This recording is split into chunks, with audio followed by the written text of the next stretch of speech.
Good morning, a good Yom Tov. Today is Sunday, the 10th day of Kislev.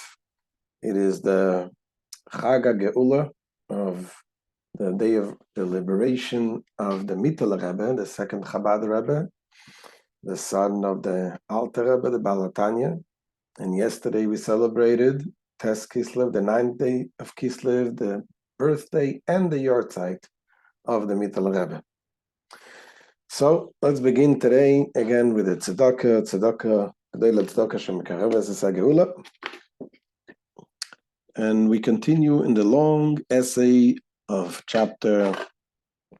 essay 4 of the last part of the Tanya, where the Alter Rebbe talks about the greatness of doing the physical mitzvahs, how it is greater than self-emotional feeling of love and fear of Hashem, and not only doing the mitzvahs, but also studying the laws of the mitzvahs are also connecting us with the very essence of Hashem.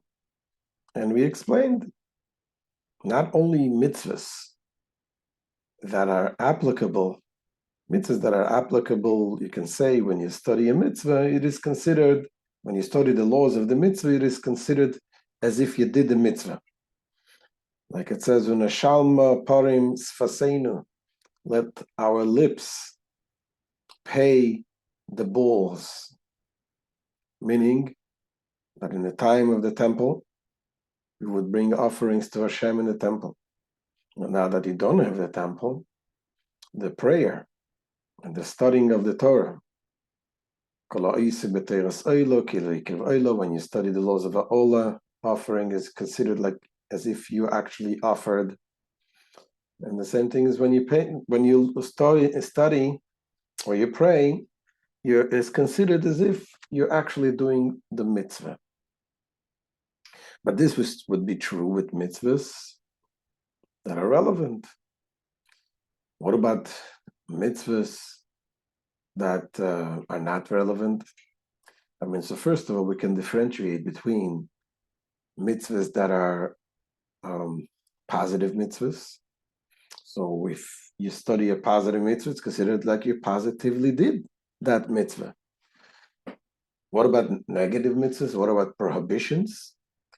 So it says also when a person abstains from doing something that he had a chance to do, that's considered also a big mitzvah. He gets reward as if he performed this mitzvah. But then there are some laws that are totally not applicable, not relevant. And he brings an example of the laws of Pigul, which is the laws that during the sacrifice, the Kohen, the one who brings the offering, needs to have the proper thoughts while doing the services in the temple. So if he has a thought, let's say he does the work with a certain offering, and he has the thought that this offering would be eaten outside beyond the deadline, the due date of when this is allowed to be eaten, in that case, the whole offering is disqualified. So laws like that today, is it applicable? Anybody ever thought about this kind of thoughts or mitzvah? It's not. And yet we say that when you study those laws, which are very complicated, difficult laws to study, all of the details that involves, and if you study those laws, it is considered greater than achieving love and fear with your understanding the greatness of Hashem. And the question is why? And the Alter Rebbe is going to explain that in these laws, being that this is the will of Hashem, it is the very essence, the wisdom of Hashem, which Hashem and His will and His wisdom is one. And He brought this will into our world. So even though we are dealing with material things, but the will and the desire of Hashem, that when it comes to such circumstances, the law is such and such. You are studying these laws of Hashem. It is Hashem's will enclosed in our physical world. And it is different than the way it is done through your own feeling of developing your own feeling of love and fear of Hashem. Why? What's the difference? The Alter Rebbe is going to explain that there's two types of clothing, two ways that Hashem's will can be enclosed in you. To understand this, we'll use an example. Let's say a teacher is teaching a very deep lesson. Now, you want to deliver this lesson to a student who is in a different town. There's two ways of doing it. You can either record the teacher or write down the words of the teacher word for word and deliver it to the student. The other way is that one of the people who were there present at the lesson, who understood the teacher, he will go over and he will deliver the lesson the way he understood it. Which one of these two ways will be more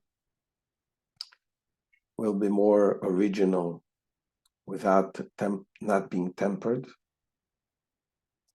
It is obviously the first way. If you give over, if let's say you write the teacher's word for word the lesson, so the hand is like a channel that writes down the teacher's teachings, but the hand is not manipulating anything. The thought only goes through the hands, or whether it's a tape recorder, the idea only goes through the tape recorder. It is enclosed, but only in a way of passing through and not manipulating and not changing anything. But if you give it over to another person, the person accepts this the way he understands it. And then he delivers a thought that is manipulated by his own understanding. And that is the difference between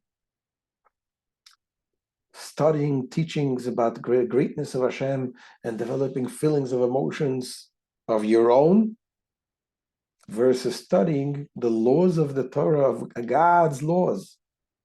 When you study God's laws, that nothing is manipulated. This is the exact will of Hashem. This is the will of God. And this is why it makes no difference whether it is relevant or not. When you study God's will, you study the details, you study Torah, you become connected with the very essence of Hashem. So let's see. The Alter Rebbe explains this. We're going to start again. We're going to start since yesterday was Shabbos.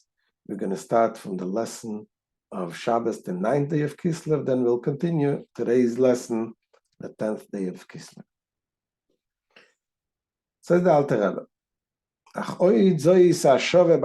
there is yet another common characteristic shared by all laws of the positive and prohibitive commandments, including those that have no practical application. He says, because the difference is, meaning, he's going to explain something that there is about the laws of Hashem, which we don't have by any other type of studies or developing fear and love of Hashem. So he says, Ki kol tchilu urechimu sichlim shel hamalachim en pchines nevroin me'ayin leyesh. Because in contradistinction, all intellectually generated fear and love experienced by the angels are created ex nihilo. Those are created feelings, the emotions of the angels. Ve'hin pchinois nefesh ruach the bria yitzirasiyah. And they are the created levels of nefesh and ruach, and not the godly level of neshama, of the world of Beria, Yetzira, and Asiya. As we mentioned before, There are 4 worlds, Atzilus, Bria, Yetzira, and Asiya. Each one is higher than the other. Atzilus is the one that is one with Hashem, only godliness is revealed. Bria is the world of intellect, Yetzira, the world of emotion, Asiya is the world of action. In each world, we mentioned many times, which is important to know now, each world has the 10 attributes. There is the intellectual attributes and the emotive attributes, and then there is the Malchus. Malchus is the royalty of the world, which is the element that transports to the next world. And now there is another thing that I want to introduce, and that is the concept of that in each world itself, there is the nefesh, ruach, and neshama of the world. There is the 3 types, 3 levels of the world in each world. The nefesh, again, the nefesh is the action, ruach is the emotions, and then neshama is the intellectual of each world. So he says that what the angels, the developing of their love and fear to Hashem is a creation which comes from the nefesh and ruach of the world of Bria, Yetzira, Asiya. But contrast this to the actual law, the Torah, the laws, particularly the laws of the Torah. This is something which comes from a much greater, much higher level, which is the level of the Chachma Ilah, the wisdom, supernal wisdom of the world of Atzilus. That's what Alter Rebbe says, Aval protei halachos heinam shochis. Chachma Ilah, the Amatzil Baruch Hu, amalobeshes begashmis. However, the detailed laws of the various mitzvahs are drawn from the supreme wisdom of the emanator, blessed be he, which is clothed in the physicality, within the physical objects, to which particular law applies, such as the law governing the case of he who exchanges a cow or a donkey and the like. So even simple laws like that talking about the laws of changing physical things, in the law governing those details is godly will. And that will is enclosed into this law. Says the Alter Rebbe, and what type of enclothing? Is it enclothing that doesn't conceal? There is a enclothing that conceals, and the enclothing that does not conceal. It says, "Valbosha zu eino ke'alboshas chochmei lo b'tchilu chimus sichlim." This investment of the supreme wisdom in the physical aspect of the law is not similar to the investment of supreme wisdom in intellectually generated fear and love. What's the difference? He says, the asa malavushu malim master legamri, because there the garment conceals and completely obscures the supreme wisdom that is vested within it. Why? Because after all, it is the person's feeling, the person's love and fear. For the godliness in it is concealed. It is the way the person manipulated by the person. The person is a physical, limited human being. Just as the material earth thoroughly conceals the supreme wisdom clothed within it, as it is written concerning all created beings, it says, all of them you made with wisdom, meaning that God's wisdom is in everything, but yet the wisdom is concealed. The kelim, the malchus, the atzilus sheba'asiyah. This supreme wisdom is the externality of the vessels of malchus, of atzilus, found in Asiya. And again, we're talking about those terms. We just explained them, but obviously only to explain as much as we can understand. that is absolutely hidden in the Ruach and Nefesh of Asiyah.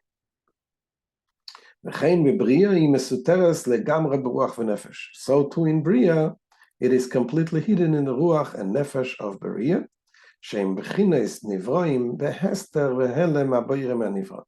which are beings that are created by the concealment and hiding of the Creator from the created. Okay? So we thus have here an element of supreme wisdom concealed within intellectually aroused love and fear, the source of which is the world of Beriah, the realm of comprehension.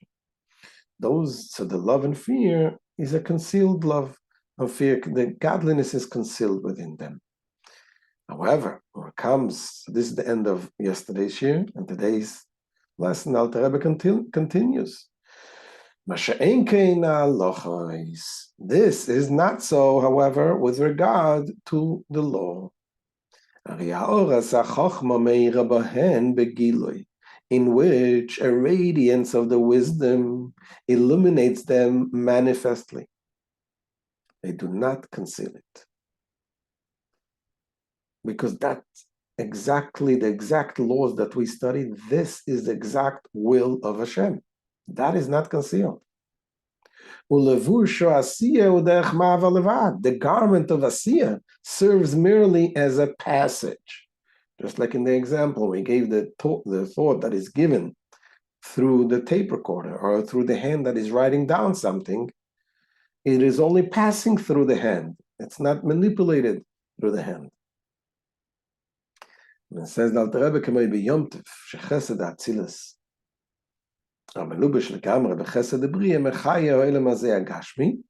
just as on the festivals, when chesed of Atzilus, which is completely clothed in chesed of Beriah, vivifies this physical world by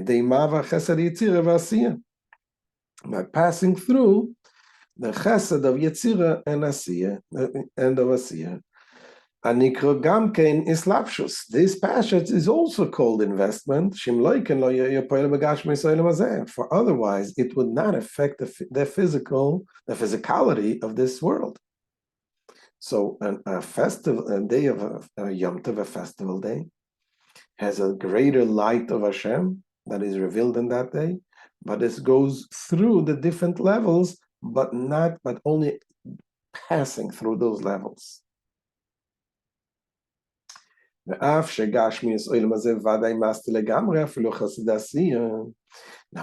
the physicality of this world, as discussed in the law, unquestionably conceals completely even the chesed of Asiyah, and surely then it conceals the fusion of the supreme wisdom.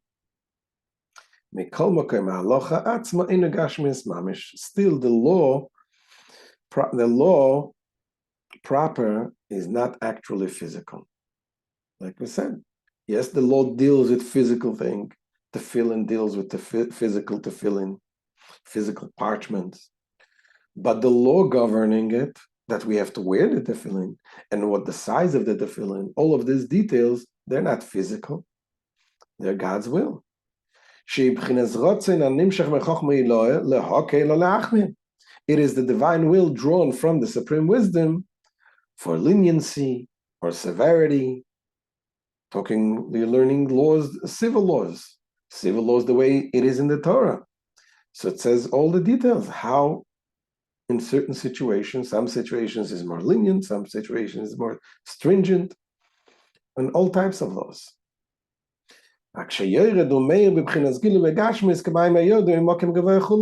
It is only that this will descends and illuminates in a revealed fashion in the realm of the physical, just as water descends from a high place and so on.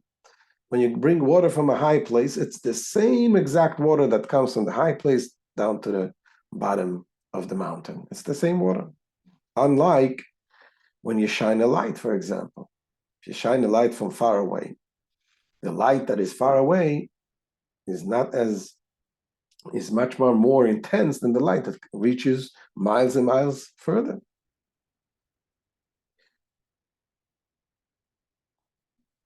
So in the same, it is the very same water that is now to be found in the low place. That is the Torah. The idea that God's will is the same will, the way it's above there, down here.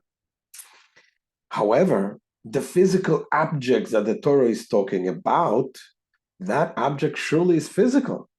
And that does conceal, if the Torah talks about the laws of exchanging a cow with a donkey, as we shall soon see, the cow and the donkey are physical cows and physical donkeys, and those certainly conceal godliness. But the law regarding those details, the law itself is God's will. So that's what the Alter Rebbe says.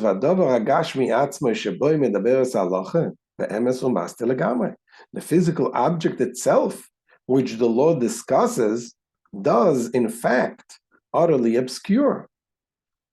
And obscures God's light. As for example, in the law of one who exchanges a cow for a donkey, or the law concerning flesh that is pigul.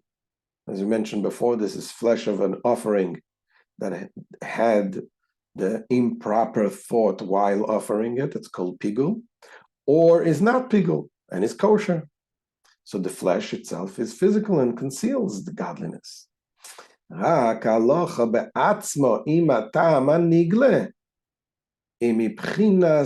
Malchus de Bria Yetzire de Bchinas Neshama. Only the legal ruling itself, with its revealed rationale, are from Malchus of Beria,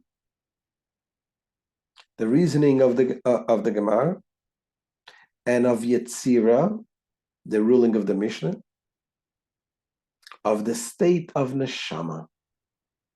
As we said before, every world has its nefesh, ruach, and neshama. So there's the neshama of each world, and the law comes from the malchus of Bria and Yetzira from the level of the neshama, what is the neshama? Neshama is the godliness of the world.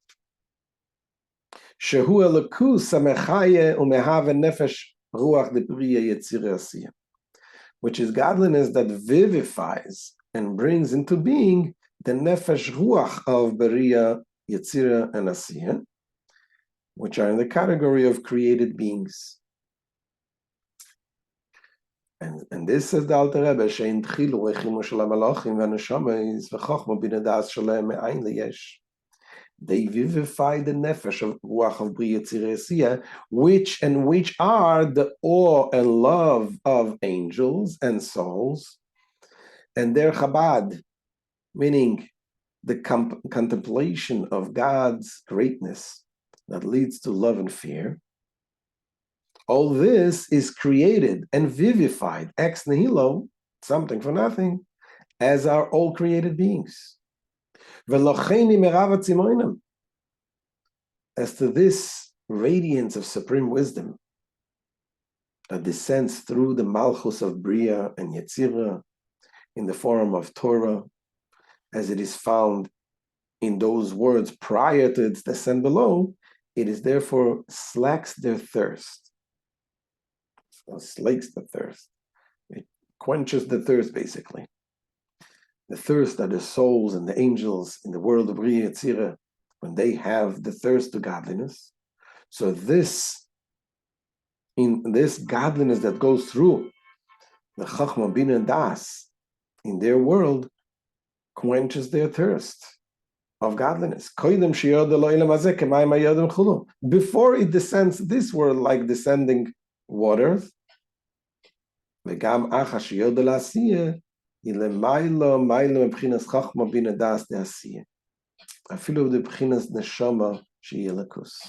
even after it descends into Asiya, it transcends by far the Chabad of Asiya, even of the state of Neshama, which is godliness.